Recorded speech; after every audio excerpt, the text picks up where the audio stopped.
They call it the City of Dreams, London, glittering, global, and still one of the most powerful financial hubs on Earth. As of 2023, its economy stood at a staggering 618 billion euros, which translates to around $769 billion. If London were an independent country, it would be the 22nd largest economy in the world, sitting just above Sweden and Argentina. But beyond the skyline of the Shard and Canary Wharf lies a very different Britain. A Britain where wages have stagnated for over 15 years, housing has become unaffordable, and public services are crumbling. For millions, the wealth and power concentrated in London feels like a distant planet. This isn't just inequality. This is a national fracture, and it didn't happen overnight. What you're about to see is the untold story of how the UK, once the beacon of industrial power and innovation, is slowly morphing into a broken economy anchored only by a single city.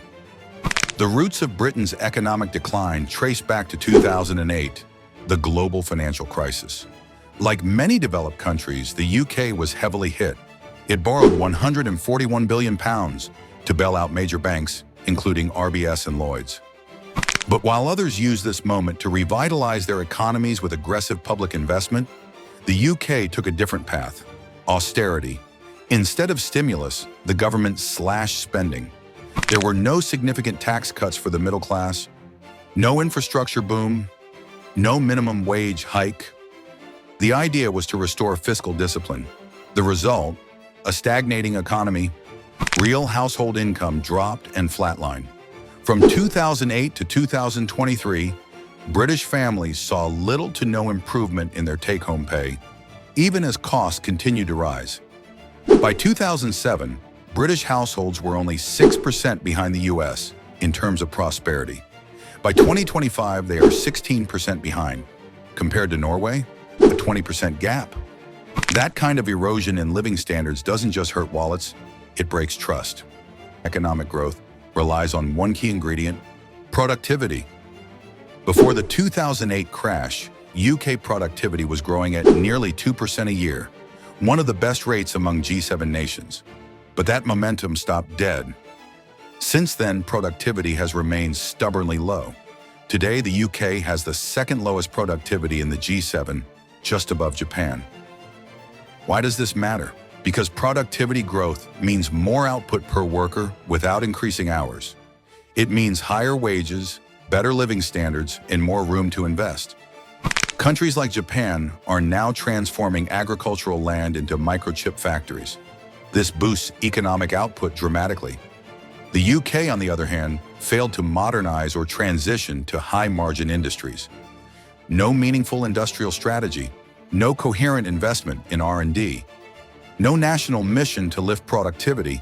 Britain essentially chose to survive instead of evolve. As if stagnation weren't enough, Britain then faced three massive shocks back to back. First came Brexit. From 2016 to 2021, foreign direct investment dropped by 25%. Companies delayed or canceled projects due to uncertainty. Supply chains weakened.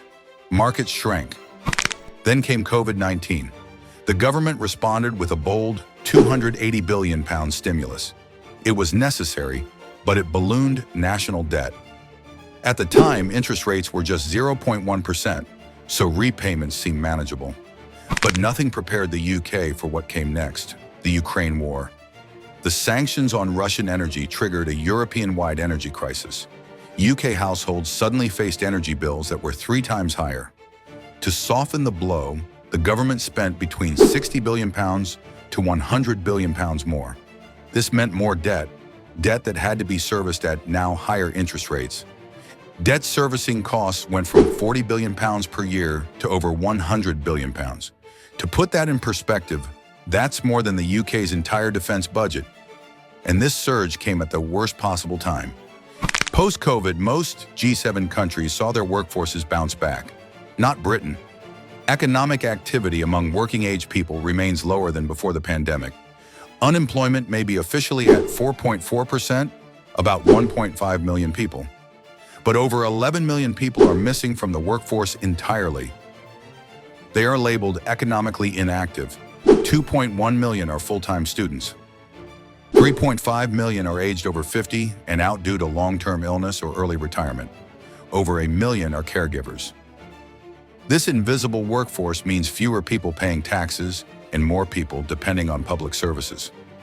To fill the gap, Britain ramped up immigration, especially from South Asia and Sub-Saharan Africa.